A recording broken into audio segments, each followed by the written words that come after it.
الله أكبر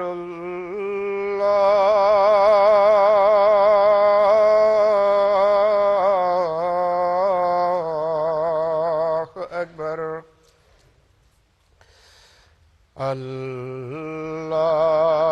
الله أكبر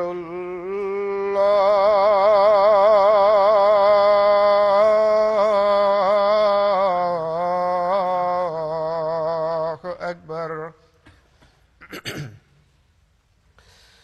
أشهد أن لا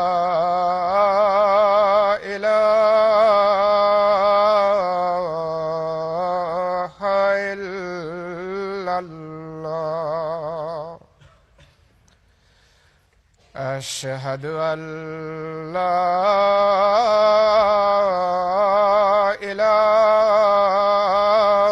إله إلا الله أشهد أن محمدًا رسول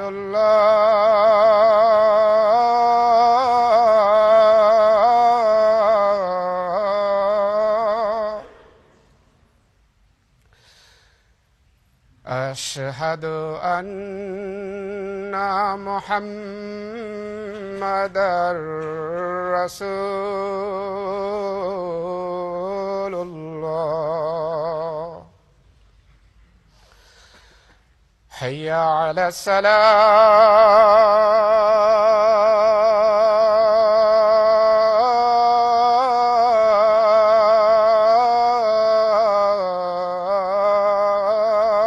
الصلاة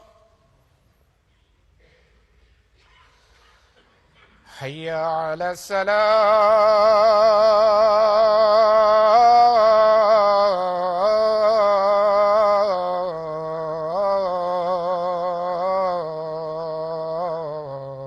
الصلاة حي على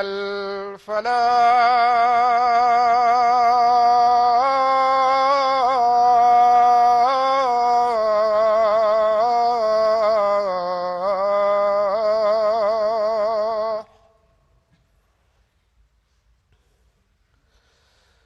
حي على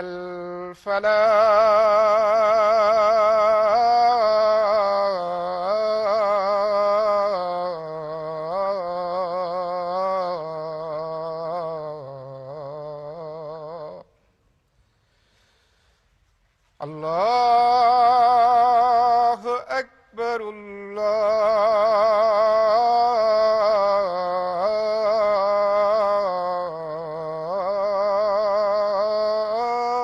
الله أكبر لا إله إلا الله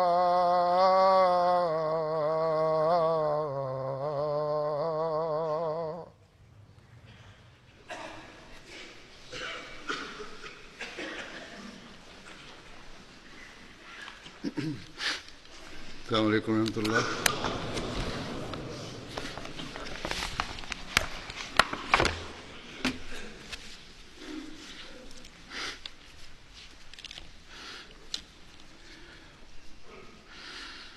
أشهد أن لا إله إلا الله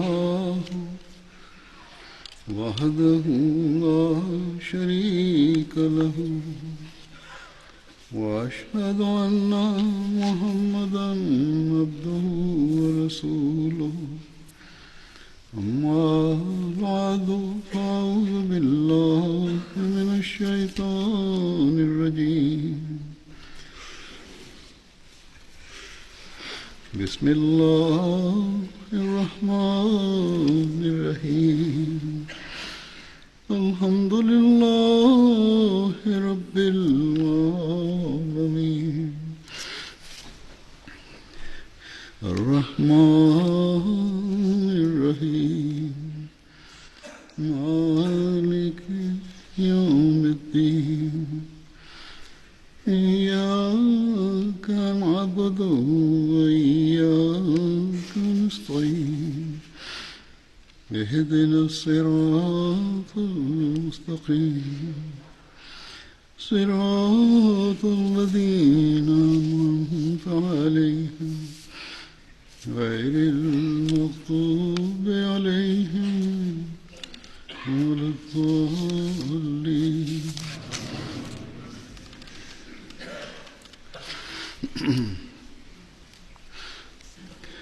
آج بھی میں بدری صحابہ کا ذکر ہی کروں گا. پہلے صحابی جن کا ذکر ہے ان کا نام ہے حضرت مظاہر بن رافع. حضرت مظاہر کے والد کا نام رافع بن عدی تھا. حضرت مظاہر کا تعلق انصار کے قبیلہ اور اس کے خاندان بنو حارثہ بن حارث سے تھا. حضرت مظاہر اور حضرت زہیر دونوں سگے بھائی تھے. دونوں حضرت رافع بن خدیج کے چچا تھے. یعنی حضرت رافع بن خدیج کا بھی ذکر آتا ہے جو بدری صحابی تو نہیں تھے لیکن ان کا بھی ایک تاریخ مقام ہے. ان کے چچا تھے یعنی بھتیجے کا نام بھی رافع تھا اور باپ کا نام بھی. حضرت رافع کے بارے میں بتا دوں مختصر کہ وہ صحابی تھے جنہوں نے غزوہ بدر میں جانے کے لیے خود کو پیش کیا لیکن رسول اللہ صلی اللہ علیہ وسلم نے کم عمری کی وجہ سے واپس بھیج دیا تھا اور احد کے دن اجازت دے دی تھی ان کو شامل ہونے کی. حضرت رافع غزوہ احد اور خندق اور دیگر غزوات میں شریک ہوئے تھے. احد کے دن ایک تیر ان کی ہنسلی کی ہڈی میں لگا تھا.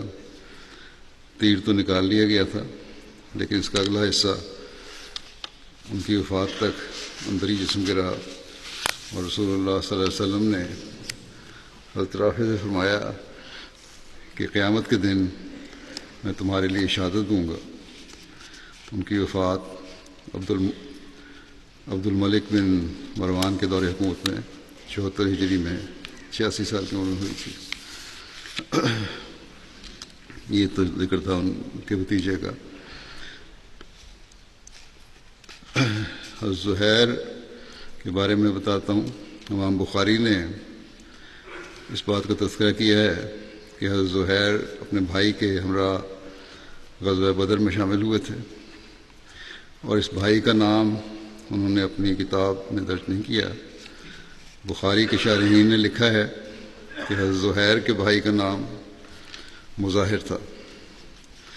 اسی طرح سیرت النبی صلی اللہ علیہ وسلم پر مشتمل کتاب سبل الہدیٰ اور رشاد میں حضرت زہیر بن رافع کے ضمن میں لکھا ہے کہ بخاری کے مطابق ان کے بھائی حضرت مظاہر بھی غزوہ بدر میں شامل ہوئے تھے. حضرت زہیر میں نے کہا تھا حضرت مظاہر کا ذکر ہو رہا ہے ان کے بارے میں بتا رہا ہوں. یہ صحابہ کے حالات پر مشتمل کتابیں جیسے وسط الغابہ الاصابہ الاستیاب وغیرہ ہیں. ان میں حضرت مظاہر کے حالات کے ضمن میں ان کے غزوہ بدر میں شامل ہونے کا تذکرہ نہیں ملتا. ان تینوں کتابوں میں حضرت مظاہر کے بارے میں لکھا ہے کہ غزوہ احد اور بعد کے تمام غزوات میں رسول اللہ کے ہمراہ شریک ہوئے تھے صلی اللہ علیہ وسلم. حضرت مظاہر حضرت عمر کے دور خلافت میں فوت ہوئے. یحییٰ بن سہل لیکن جو کتابیں ہیں حضرت مظاہر کو ثابت کرتی ہیں کہ شامل ہوئے تھے غزوہ بدر میں اسی پر زیادہ تر اعتماد کیا جاتا ہے. یحییٰ بن سہل بن ابو حسمہ بیان کرتے ہیں کہ حضرت مظاہر بن رافع حارثی میرے والد کے پاس ملک شام سے چند طاقتور مزدور اپنے ساتھ لے کر آئے تاکہ وہ ان کی زمینوں میں کام کر سکیں. جب یہ خیبر میں پہنچے تو وہاں 3 دن قیام کیا. وہاں یہود نے ان مزدوروں کو حضرت مظاہر کے قتل پر اکسانا شروع کر دیا اور 2 یا 3 چھریاں مخفی طور پر انہیں دے دی جب حضرت مظاہر خیبر سے باہر نکلے اور سوار نامی جگہ پر پہنچے جو خیبر سے 6 میل کے فاصلے پر واقع ہے، تو ان لوگوں نے حضرت مظاہر پر حملہ کر دیا اور پیٹ چاک کر کے انہیں شہید کر دیا۔ پھر وہ لوگ خیبر واپس چلے گئے، جس پر یہود نے انہیں زیادہ راہ اور خوراک دے کر روانہ کر دیا، یہاں تک کہ وہ ملک شام واپس پہنچ گئے۔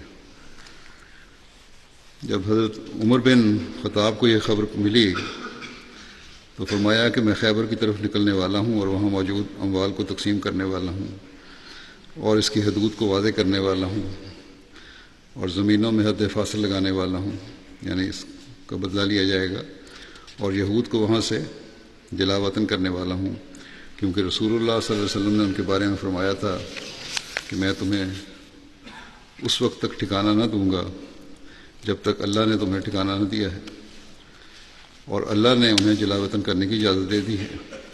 چنانچہ حضرت عمر نے پھر ایسے ہی کیا۔ حضرت مظاہر کی شہادت کا واقعہ 20 ہجری میں پیش آیا تھا۔ پھر اگلے صحابی جن کا ذکر ہے ان کا نام ہے حضرت مالک بن قدامہ۔ حضرت مالک بن قدامہ کے والد کا نام قدامہ بن ارفجہ تھا، جبکہ ایک روایت کے مطابق ان کے دادا کا نام حارث بھی بیان ہوا ہے۔ حضرت مالک یعنی ارفجہ کے بجائے حارث بھی کہا جاتا ہے۔ حضرت مالک کا تعلق انصار کی قبیلہ اوس کے خاندان بنو غنم سے تھا۔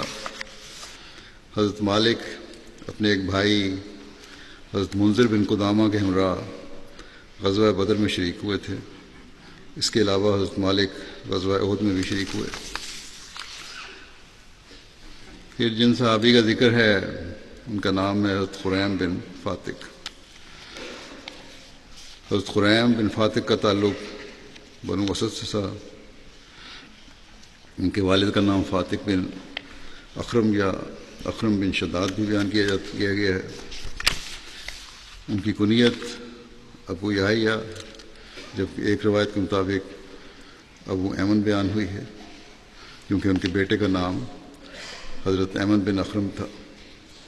حضرت خریم بن فاتق اپنے بھائی حضرت صبرہ بن فاتق کے ہمراہ غزوہ بدر میں شریک ہوئے تھے۔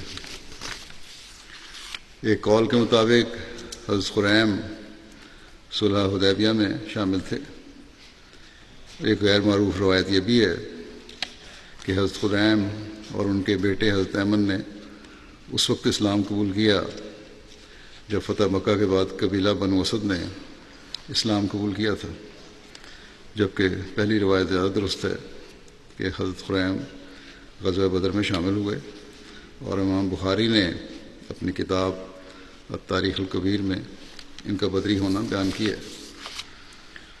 حضرت خریم بیٹے سمیت بعد میں کوفہ چلے گئے، اور ایک روایت کے مطابق یہ دونوں رقہ شہر جو دریائے فرات کے شرقی جانب ایک مشہور شہر ہے وہاں منتقل ہو گئے، اور یہ دونوں اسی جگہ حضرت امیر معاویہ کے دور حکومت میں فوت ہوئے۔ حضرت خریم بن فاتق اپنے اسلام قبول کرنے کا واقعہ اس طرح بیان کرتے ہیں کہ میں اپنے اونٹوں کو ڈھونڈنے نکلا، اونٹ گم گئے تھے، ان کے نشانات کا پیچھا کرتے کرتے مجھے رات ہو گئی، چنانچہ میں نے انہیں ابرق العزاف یعنی بنو اسد بن خزیمہ کے پانی پینے کی مشہور جگہ کا نام ہے جو مدینہ سے بصرہ کے راستے پر ہے، وہاں جا کے پا لیا، تو میں نے انہیں وہیں باندھ دیا اور ان میں سے ایک اونٹ کی ران کے ساتھ ٹیک لگا کر لیٹ گیا، بیٹھے وہیں رہ گئے رات گزارنے کے لیے۔ اور کہتے ہیں کہ یہ نبی کریم صلی اللہ علیہ وسلم کی ہجرت کے ابتدائی زمانے کی بات ہے۔ میں نے کہا کہ میں اس وادی کے سردار کی پناہ مانگتا ہوں، اونچی آواز میں کہا، ان کا رواج تھا یہ اس زمانے میں، میں اس وادی کے عظیم کی پناہ مانگتا ہوں، حضرت خریم کہتے ہیں کہ زمانہ جاہلیت میں لوگ اسی طرح کہا کرتے تھے۔ زمانہ جاہلیت میں جب کوئی شخص کسی ویران وادی میں رات گزارنے کی غرض سے داخل ہوتا تو اس کے اہل اور بیوقوفوں کے شر سے بچنے کے لیے یہ الفاظ کہا کرتا تھا۔ بہرحال کہتے ہیں تو اچانک ایک پکارنے والے نے مجھے آواز دی کہ میں یہ کہہ رہا تھا اور یہ اشعار پڑھے کہ تیرا بھلا ہو، تو اللہ ذوالجلال کی پناہ مانگ جو حرام اور حلال کا نازل کرنے والا ہے، اللہ کی توحید کا اقرار کر، پھر تجھے جنات کی آزمائشوں کی کوئی پرواہ نہیں ہوگی۔ جب تو اللہ کو یاد کرے گا، کئی میلوں اور زمینوں اور پہاڑوں کی پناہیوں میں تو جنات کا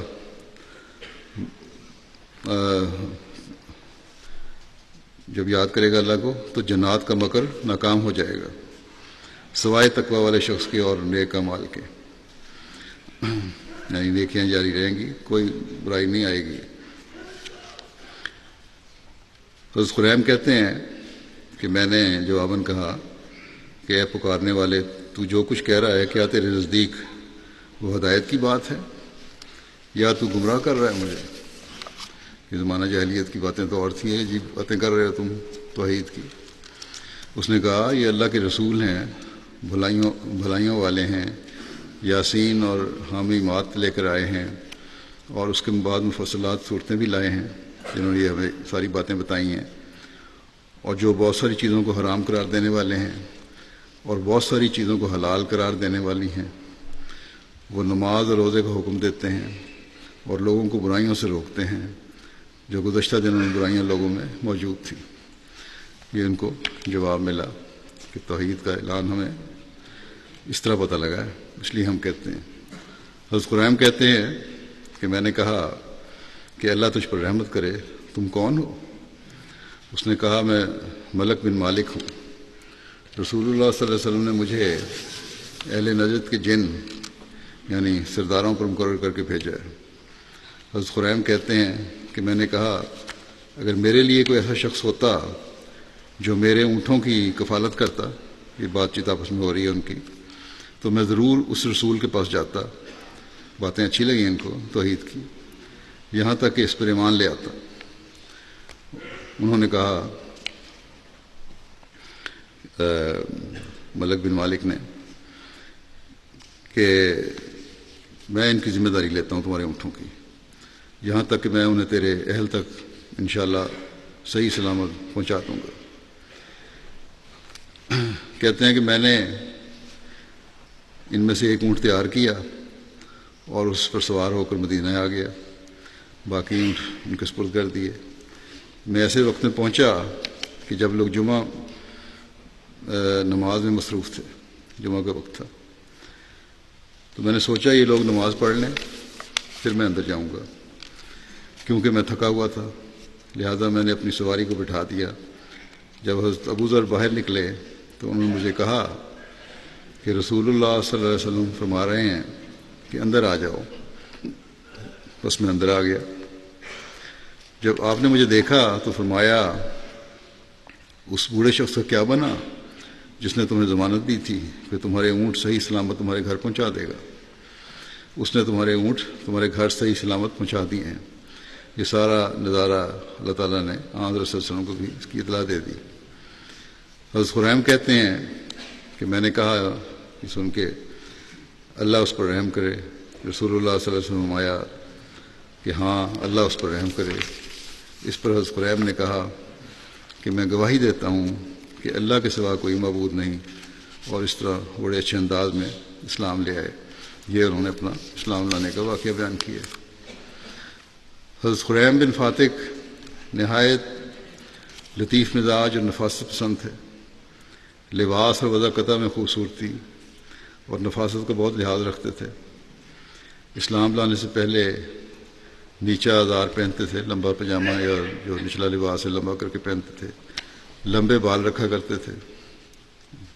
چنانچہ مستدرک حاکم میں اس کے متعلق ایک حدیث میں بیان ہوا ہے کہ حضرت خریم بن فاتق سے مروی ہے کہ ایک دفعہ نبی کریم صلی اللہ علیہ وسلم تشریف لائے اور فرمایا ہے خریم اگر تم میں دو باتیں نہ ہوں ہوتی تو تم بہت اچھے شخص ہوتے۔ انہوں نے کہا کہ میرے ماں باپ آپ صلی اللہ علیہ وسلم پر قربان ہوں۔ وہ دو باتیں کون سی ہیں یا رسول اللہ؟ آپ نے فرمایا تمہارا اپنے بال بڑھانا اور اپنا ازار لٹکانا، یعنی لمبے پاجامہ ایسا پہننا جو فخر کے طور پہ پہنا جاتا ہے۔ بس حضرت خریم گئے اور اپنے بال کٹوا دیے اور اپنا ازار چھوٹا کر دیا۔ ایک یہ روایت ہے، اور ایک روایت یہ بھی ہے تاریخ الکبیر میں کہ حضرت ابن حنظلیہ سے مروی ہے کہ نبی کریم صلی اللہ علیہ وسلم نے فرمایا کہ خریم اسدی کتنا ہی اچھا شخص ہوتا اگر اپنے بال مونڈوں تک نہ بڑھاتا، کندھے تک نہ لاتا اور اپنا ازار نہ لٹکاتا، فخر کے طور پر اپنا جو نچلا لباس ہے، پاجامہ یا جو بھی پہنا ہوتا نیچے لباس، وہ زیادہ لمبا نہ ہو۔ حضرت خریم کو یہ بات پہنچی تو انہوں نے اپنا چھوٹا استرا لیا اور اپنے بال کانوں تک کاٹ دیے، یہاں تک کاٹ دیے لمبے بالوں کے بجائے، اور اپنا ازار نصف پنڈلیوں تک اوپر کر لیا، کیونکہ وہ اس زمانے میں فخر کی نشانی سمجھی جاتی تھی۔ اس لیے وہ لوگ جو کہتے ہیں کہ لمبے بال رکھنے میں بلا وجہ بلا ضرورت کیا حرج ہے، اتنا ہی رکھنے چاہیے جتنے حضرت صلی اللہ علیہ وسلم نے فرمایا، پٹے رکھنے تک، کانوں کی لووں تک۔ لڑکیاں عورتوں کی طرح لمبے نہیں ہونے چاہیے۔ حضرت عمر کے زمانے میں شام کی فتوحات میں شریک ہوئے تھے۔ حضرت قیس بن ابو حازم اور حضرت عامر شعبی سے مروی ہے کہ مروان بن حکم نے حضرت احمد بن خریم سے کہا تو ہمارے ساتھ جنگ میں کیوں شریک نہیں ہوتے؟ انہوں نے کہا میرے والد اور میرے چچا غزوہ بدر میں شریک ہوئے تھے، اور انہوں نے مجھے یہ تاکیدی حکم دیا تھا کہ میں کسی ایسے شخص سے نہ لڑوں جو کہے کہ اللہ کے سوا کوئی معبود نہیں۔ حضرت احمد نے مروان بن حکم سے کہا کہ اگر تم میرے پاس آگ سے برات لائے ہو تو میں تمہارے ساتھ جنگ میں شریک ہو جاؤں گا۔ تو مروان نے کہا تم ہمارے پاس سے چلے جاؤ۔ بس وہ نکلے تو یہ اشعار پڑھتے جا رہے تھے کہ میں ایسے کسی شخص سے نہیں لڑوں گا جو قریش کے کسی دوسرے سلطان کی تعریف کرتا ہے، اس کے لیے اس کی سلطنت ہے اور میرے اوپر میرا گناہ۔ میں ایسی جہالت اور غصے سے اللہ کی پناہ مانگتا ہوں، کیا میں ایک مسلمان کو بغیر کسی جرم کے قتل کروں گا؟ اگر ایسا ہوگا تو میں جتنی زندگی بھی جی لوں اس کا مجھے کوئی فائدہ نہیں ہوگا۔ آج کل کے مسلمانوں کے عمل دیکھیں تو پتہ لگتا ہے کتنی دور جا چکے ہیں اصل تعلیم سے۔ پھر جن صحابی کا ذکر ہے حضرت معمر بن حارث ان کا نام ہے۔ حضرت معمر بن حارث کا تعلق قبیلہ قریش کے خاندان بنو جمعہ سے تھا۔ ان کے والد کا نام حارث بن معمر تھا اور والدہ کا نام قتیلہ بنت مظعون تھا جو حضرت عثمان بن مظعون کی بہن تھیں۔ یوں حضرت عثمان بن مظعون حضرت معمر کے ماموں تھے۔ حضرت معمر کے دو اور بھائی تھے جن کے نام حاطب اور حطاب تھے۔ یہ تینوں رسول اللہ صلی اللہ علیہ وسلم کے دار ارقم میں داخل ہونے سے قبل اسلام قبول کر چکے تھے۔ حضرت معمر کا شمار السابقون الاولون میں ہوتا ہے۔ حضرت عائشہ بنت قدامہ سے روایت ہے کہ بنو مظعون میں سے حضرت عثمان، حضرت قدامہ، حضرت عبداللہ اور حضرت صائب بن عثمان بن مظعون اور حضرت معمر بن حارث مکہ سے ہجرت کر کے مدینہ آئے تو حضرت عبداللہ بن سلمہ اجلانی کے گھر ٹھہرے تھے۔ رسول اللہ صلی اللہ علیہ وسلم نے حضرت معمر کی ملاقات حضرت معاذ بن افراح کے ساتھ کروائی تھی۔ حضرت معمر بن حارث غزوہ بدر میں، احد، خندق سمیت تمام غزوات میں رسول اللہ صلی اللہ علیہ وسلم کے ساتھ شریک ہوئے تھے۔ حضرت معمر بن حارث کی وفات حضرت عمر کے دور خلافت میں 23 ہجری میں ہوئی تھی۔ پھر جن صحابی کا ذکر ہے ان کا نام ہے حضرت زہیر بن رافع۔ یہ پہلے جو صحابی کا مظاہر کا آیا تھا، حضرت مظاہر کا، ان کے بھائی تھے۔ حضرت زہیر انصار کے قبیلہ اوس کے خاندان بنو حارثہ بن حارث سے تعلق رکھتے تھے۔ حضرت زہیر بن رافع کے بیٹے کا نام اسید تھا جنہیں صحابی ہونے کا شرف بھی حاصل تھا۔ حضرت زہیر رافع بن خدیج کے چچا تھے، ان کا ذکر پہلے کر چکا ہوں میں حضرت رافع کا۔ حضرت زہیر کی بیوی کا نام فاطمہ بنت بشر تھا جو بنو عدی بن غنم سے تھی۔ حضرت مظاہر بن رافع حضرت زہیر کے سگے بھائی تھے۔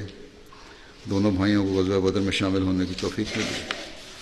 جو کہتے ہیں کہ نہیں، یہاں یہ کہہ رہے ہیں اکثر طریقے کہتی ہیں کہ دونوں بھائی شامل ہوئے تھے۔ حضرت زہیر بیعت عقبہ ثانیہ اور غزوہ بدر اور غزوہ احد اور اس کے بعد کے تمام غزوات میں حضرت صلی اللہ علیہ وسلم کے ہمراہ شریک ہوئے تھے۔ حضرت رافع بن خدیج اپنے چچا حضرت زہیر بن رافع سے روایت کرتے تھے کہ حضرت زہیر نے کہا کہ رسول اللہ صلی اللہ علیہ وسلم نے ہمیں ایک ایسی بات سے منع فرمایا جو ہمارے لیے فائدہ مند تھی۔ میں نے کہا جو رسول اللہ صلی اللہ علیہ وسلم نے فرمایا وہی بجا تھا۔ زہیر نے کہا کہ رسول اللہ صلی اللہ علیہ وسلم نے مجھے بلایا، آپ نے پوچھا تم اپنے کھیتوں کو کیا کرتے ہو؟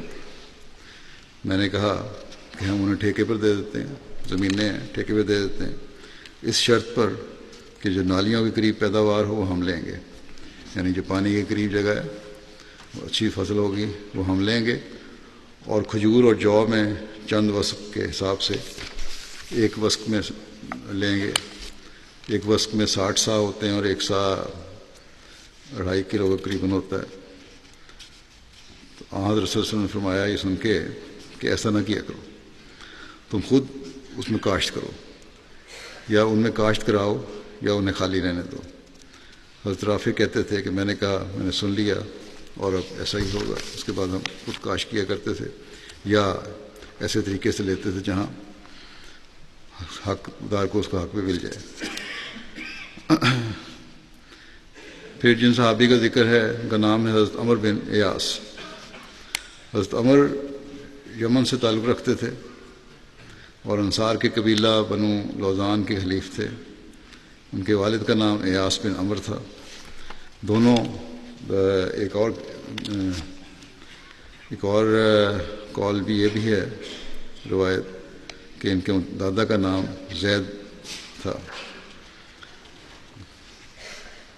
حضرت عمر غزوہ بدر اور احد میں حضرت صلی اللہ علیہ وسلم کے ساتھ شامل ہوئے۔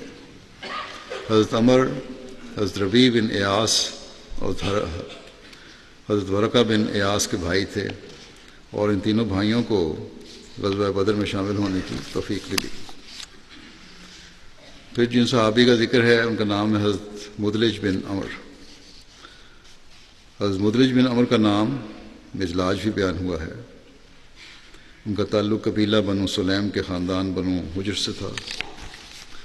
یہ بنو کبیر بن غنم بن دودان کے حلیف تھے، جبکہ ایک دوسرے قول کے مطابق بنو عمر بن دودان کے حلیف تھے، جو پھر آگے بنو عبد شمس کے حلیف تھے۔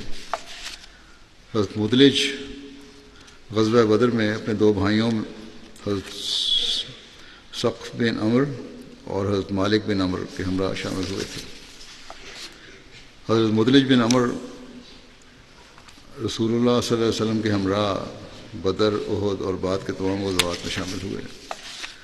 حضرت مدلج بن عمر کی وفات 50 ہجری میں حضرت امیر معاویہ کے دور حکومت میں ہوئی تھی۔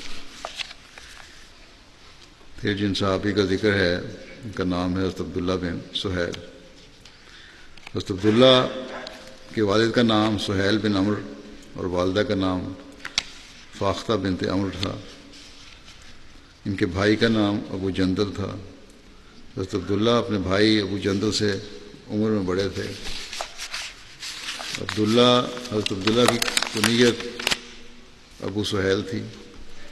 حضرت عبداللہ بن سہیل کا تعلق قبیلہ قریش کے خاندان بنو عامر بن لوئی سے تھا۔ ابن اسحاق نے مہاجرین حبشہ ثانیہ میں ان کا ذکر کیا ہے، تاریخ کی کتاب ہے اس میں۔ جب حضرت عبداللہ بن سہیل حبشہ سے لوٹے تو ان کے والد نے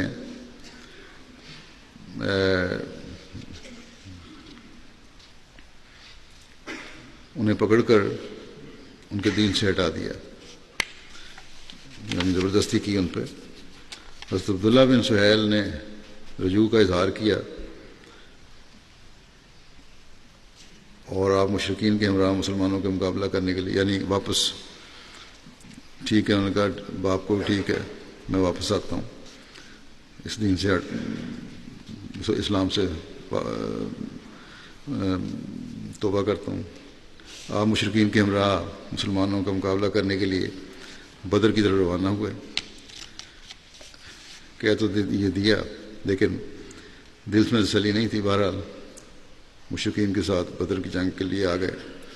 حضرت عبداللہ اپنے والد سہیل بن عمر کے ساتھ ان کے نفقہ اور انہی کی سواری میں سوار تھے۔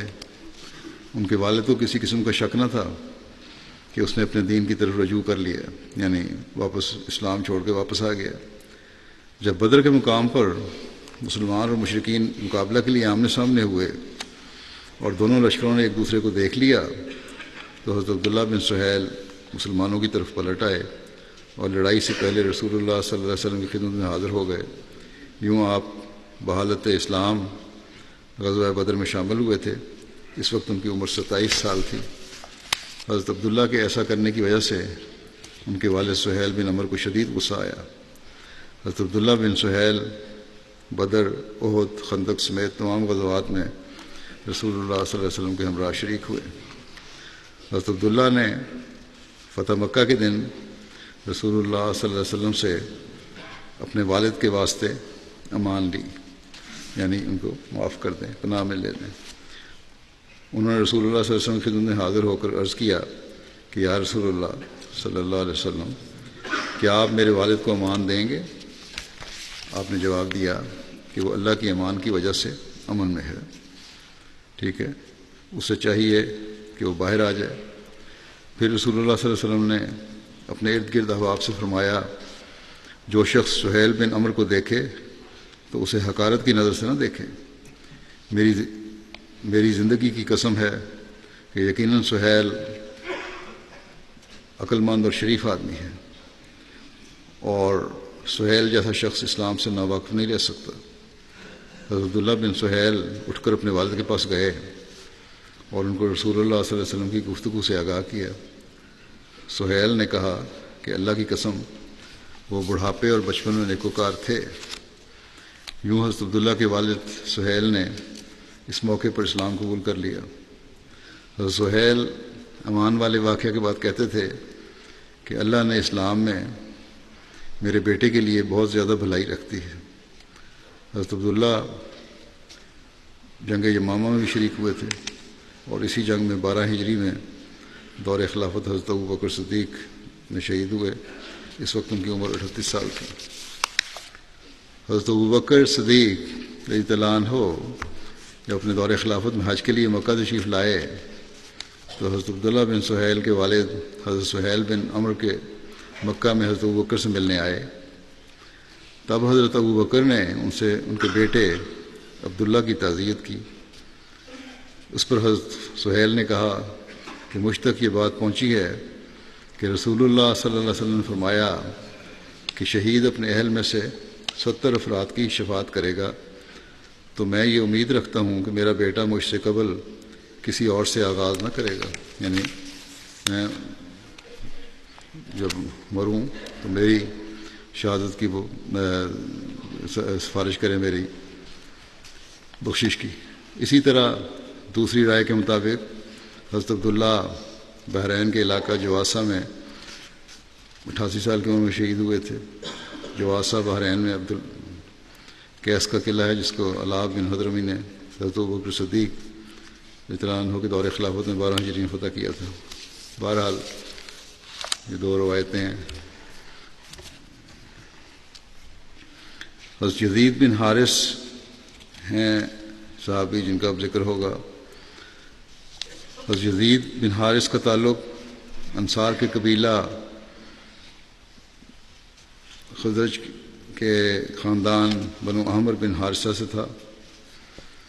حضرت یزید کے والد کا نام حارث بن قیس اور والدہ کا نام حسم تھا، جو قبیلہ کین بن جسر سے تعلق رکھتی تھیں۔ کین یمن میں قضاء کا ایک قبیلہ تھا۔ حضرت یزید اپنی والدہ کی نسبت سے یزید فسم اور یزید بن فسم کے نام سے بھی پکارے جاتے تھے۔ حضرت یزید بن حارث کے ایک بھائی عبداللہ بن فسم بھی تھے۔ حضرت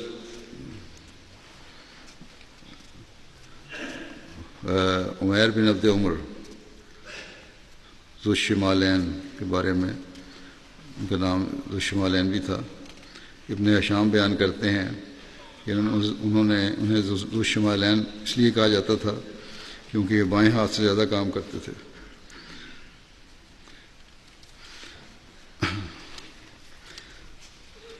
ذو الیدین کے لقب سے بھی یہ مشہور تھے، اور اس کی وجہ یہ تھی کہ ان کے ہاتھ بہت لمبے تھے۔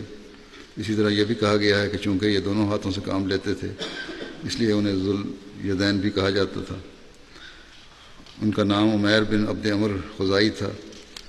جب وہ ہجرت کر کے مدینہ پہنچے تو رسول اللہ صلی اللہ علیہ وسلم نے ان کے اور حضرت یزید بن حارث کے درمیان مواخات قائم فرمائی تھی۔ یہ اس لیے ان کا عمیر بن عبد عمر کا ذکر یا ذو الشمالین کا ذکر اس لیے ہوا کہ ان کی مواخات یزید بن حارث کے ساتھ ہوئی تھی۔ حضرت یزید اور حضرت ذو الشمالین دونوں کو غزوہ بدر میں شامل ہونے کی سعادت نصیب ہوئی، اور دونوں نے ہی اسی جنگ میں شہادت کا رتبہ حاصل کیا۔ نوفل بن معاویہ دیلڈی نے حضرت یزید کو شہید کیا تھا، اور ایک دوسرے قول کے مطابق قاتل کا نام طعیمہ بن عدی تھا۔ حضرت یزید بن حارث نے جنگ بدر کے روز اپنے ہاتھ میں کھجوریں پکڑی ہوئی تھیں، انہوں نے وہ پھینک کر لڑائی شروع کی اور لڑتے لڑتے شہید ہو گئے۔ پھر جن صحابی کا ذکر ہے ان کا نام ہے حضرت عمیر بن حمام۔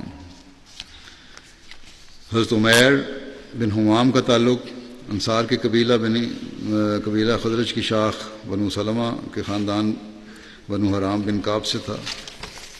حضرت عمیر کے والد کا نام حمام بن جموع اور والدہ کا نام نوار بنت عامر تھا۔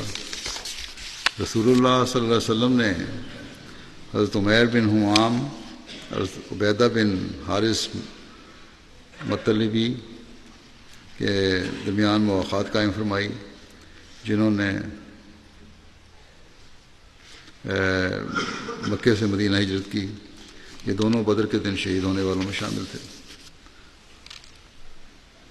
غزوہ بدر کے موقع پر جب مشرک قریب آ گئے تو رسول اللہ صلی اللہ علیہ وسلم نے فرمایا اس جنت کے لیے آگے بڑھو جس کی وسعت آسمانوں اور زمین کے برابر ہے۔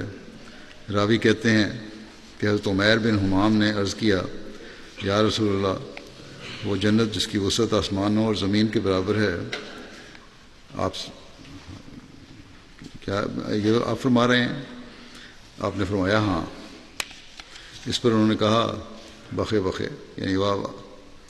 تو رسول اللہ صلی اللہ علیہ وسلم نے فرمایا کہ تم بخے بخے کیوں کہہ رہے ہو، کس وجہ سے کہہ رہے ہو؟ انہوں نے کہا عرض کیا کہ یا رسول اللہ، خدا کی قسم میں صرف اس خواہش کی وجہ سے کہہ رہا ہوں کہ میں جنت کے باشندوں میں سے ہو جاؤں۔ آپ صلی اللہ علیہ وسلم نے فرمایا تم اس کے باشندوں میں سے ہو۔ حضرت عمیر بن حمام نے اپنی ترکش سے کھجوریں نکالیں اور انہیں کھانے لگے۔ پھر آپ نے فرمایا اگر میں اپنی یہ کھجوریں کھانے تک زندہ رہوں تو یہ بڑی لمبی زندگی ہے۔ راوی کہتے ہیں پھر آپ نے کھجوریں جو آپ کے پاس تھیں پھینک دیں اور کفار سے یہاں تک لڑے کہ شہید ہو گئے۔ غزوہ بدر کے موقع پر حضرت عمیر بن حمام یہ رجزیہ شعر پڑھ رہے تھے کہ رقصاً الی اللہ بغیر زاد الا التقی و امر المعاد و صبر فی اللہ علی الجہاد ان التقی من اعظم السداد و خیر و ما قاد الی الرشاد و کل حی و الی نفاد، کہ اللہ کی طرف سے سوائے تقوی اور آخرت کے اور کچھ زیادہ راہ نہیں لے جاتا، اور اللہ کی راہ میں جہاد پر ثابت قدم رہتا ہوں، بے شک تقوی عمدہ چیز ہے اور سب سے بہتر ہدایت کی طرف رہنما ہے، اور سب زندہ فنا ہونے والے ہیں۔ اسلام میں انصار کی طرف سے سب سے پہلے شہید حضرت عمیر بن حمام ہیں، انہیں خالد بن عالم نے شہید کیا، یا بعض کے نزدیک سب سے پہلے انصاری شہید تھے حضرت حارثہ بن قیس، دو روایتیں ہیں، بہرحال یہ دو بدر کے شہید تھے۔ حضرت حمید انصاری ایک صحابی تھے جن کا اب ذکر کروں گا۔ حضرت زبیر بیان کرتے ہیں کہ مدینہ کی پتھریلی زمین کے ایک کاریزہ، یعنی کھیتوں کو پانی دینے والی چھوٹی نالی جو ہوتی ہے، اس کے متعلق ان کا ایک انصاری شخص سے جھگڑا ہو گیا جو غزوہ بدر میں شریک ہوئے تھے۔ رسول اللہ صلی اللہ علیہ وسلم کے پاس وہ جھگڑا فیصلے کے لیے آیا۔ وہ دونوں زمین کو اس کاریزہ سے پانی دیا کرتے تھے۔ رسول اللہ صلی اللہ علیہ وسلم نے حضرت زبیر سے فرمایا کہ زبیر تم پانی دو، پہلے ان کی زمین تھی، پھر اپنے پڑوسی کے لیے اسے چھوڑ دو، لگاؤ اس کا حصہ کہ اس کو دے دو، آگے چھوڑ دو۔ پھر وہ انصاری اس بات پہ ناراض ہو گیا، اس نے کہا یا رسول اللہ، اس لیے آپ یہ فیصلہ دے رہے ہیں ان کے حق میں کہ وہ آپ کے پھوپھی کا بیٹا ہے؟ رسول اللہ صلی اللہ علیہ وسلم کا چہرہ سرخ ہو گیا۔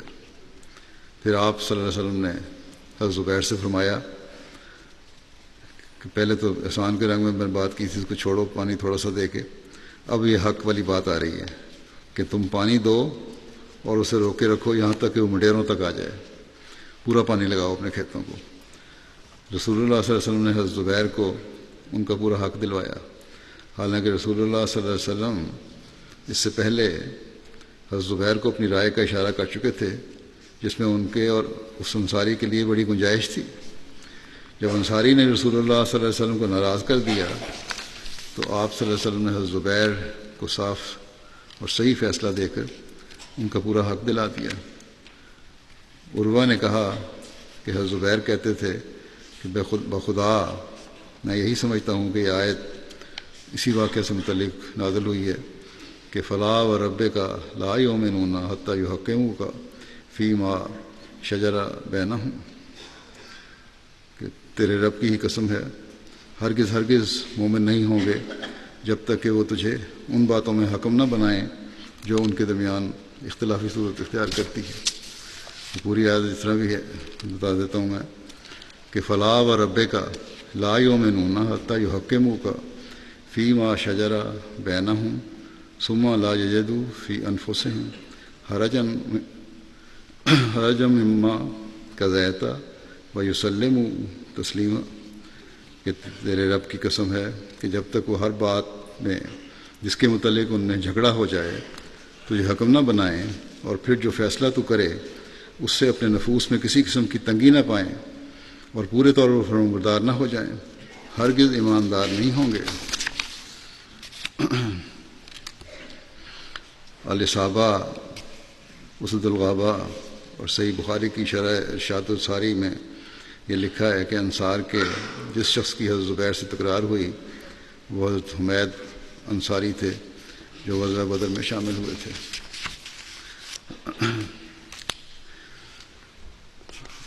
بہرحال بعض دفعہ شیطان چپکے سے حملہ کر دیتا ہے، لیکن ان بدری صحابہ کے بارے میں اللہ تعالیٰ نے بھی ان کے بخشش کی گواہی اعلان کیا ہوا ہے۔ حضرت عمر بن معاذ بن نعمان اسی یہ ایک صحابی تھے۔ حضرت عمر کے والد کا نام معاذ بن نعمان اور ان کی والدہ کا نام کبشہ بنت رافع تھا۔ حضرت عمر بن معاذ انصاری اشلی قبیلہ اوس کے سردار حضرت سعد بن معاذ کے بھائی ہیں۔ انصار کے قبیلہ بنو عبد الاشل سے تعلق رکھنے والوں کو اشلی بھی کہا جاتا تھا۔ اس قبیلہ سے ایک کثیر جماعت نے اسلام قبول کیا تھا۔ حضرت عاصم بن عمر بن قتادہ سے مروی ہے کہ رسول اللہ صلی اللہ علیہ وسلم نے انصار کے حضرت عمر بن معاذ اور مکہ سے ہجرت کر کے مدینہ پہنچنے والے حضرت عمیر بن ابو وقاص کے درمیان عقد مواخات قائم فرمایا عمیر بن ابو وقاص حضرت سعد بن ابو وقاص کے بھائی تھے۔ حضرت عمر بن معاذ اپنے بھائی حضرت سعد کے ہمراہ غزوہ بدر میں شریک ہوئے تھے۔ حضرت عمر بن معاذ غزوہ احد میں شہید ہوئے، انہیں زرار بن خطاب نے شہید کیا۔ زرار بن خطاب نے جب حضرت عمر بن معاذ کو نیزہ گھونپا جو ان کے جسم کے آر پار ہو گیا تو ان سے بطور استہزاء کہا، دیکھنا تم سے وہ شخص نہ چھوٹنے پائے جو حور العین سے تمہاری شادی کرائے۔ اس وقت تک زرار بڑا طنزیہ لفظ استعمال کیا۔ زرار مسلمان نہیں ہوئے تھے اور فتح مکہ کے دن انہوں نے اسلام قبول کیا تھا۔ حضرت عمر بن معاذ کی عمر شہادت کے وقت 32 سال تھی۔ زرار بن خطاب بن مرداس کے والد خطاب اپنے زمانے میں بنو فہر کے رئیس تھے، اپنی قوم کے لیے ایک مسافر خانہ بنایا ہوا تھا۔ زرار جنگ فجار کے دن بنو محارب بن فہر کے سردار تھے۔ قریش کے شاہ سواروں، بہادروں اور شیریں کلام شاعروں میں سے تھے۔ یہ ان 4 آدمیوں میں سے تھے جنہوں نے خندق کھودی تھی۔ ابن اساکر دمشقی نے تاریخ دمشق میں ان کا نام کو بطور صحابی کے لیے ان کا ذکر کیا ہے۔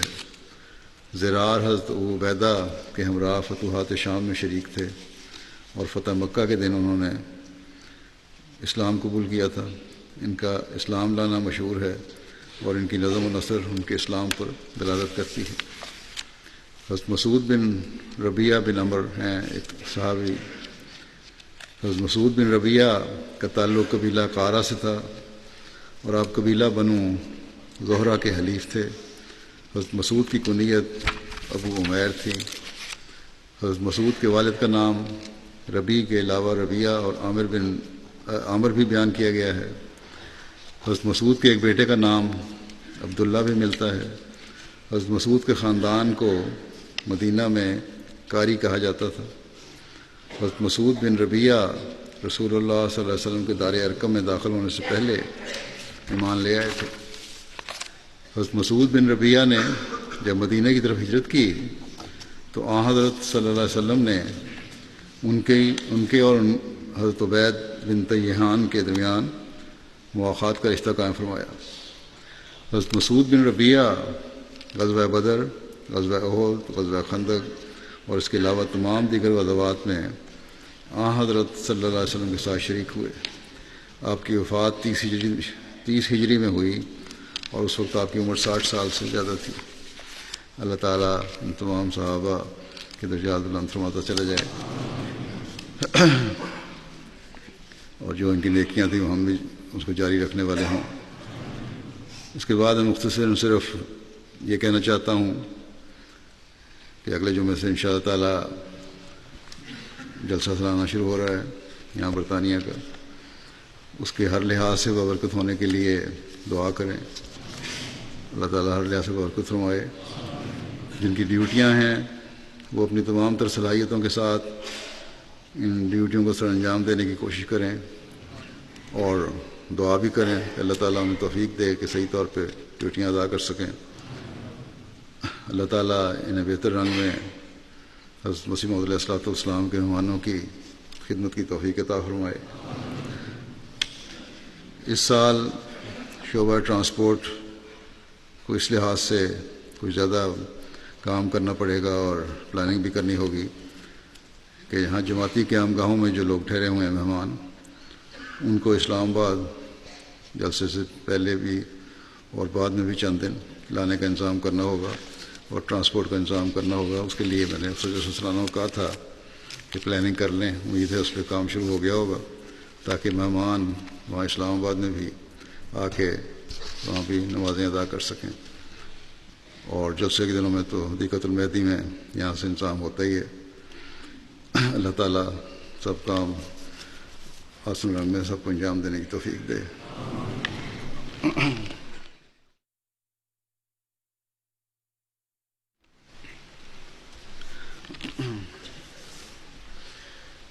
الحمد لله نحمده ونستعينه ونستغفره ونؤمن به ونتوكل عليه ونعوذ بالله من شرور أنفسنا ومن سيئات أعمالنا من يهده الله فلا مضل له ومن يضلل فلا هادي له ونشهد أن لا إله إلا الله ونشهد أن محمدا عبده ورسوله عباد الله رحمكم الله إن الله يأمر بالعدل والإحسان وإيتاء ذي القربى وينهى عن الفحشاء والمنكر والبغي يعظكم لعلكم تذكرون اذكروا الله يذكركم وادعوه يستجب لكم ولذكر الله أكبر.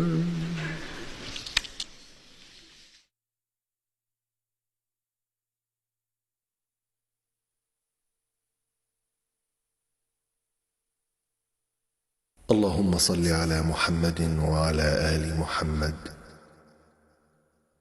كما صليت على إبراهيم وعلى آل إبراهيم إنك حميد مجيد.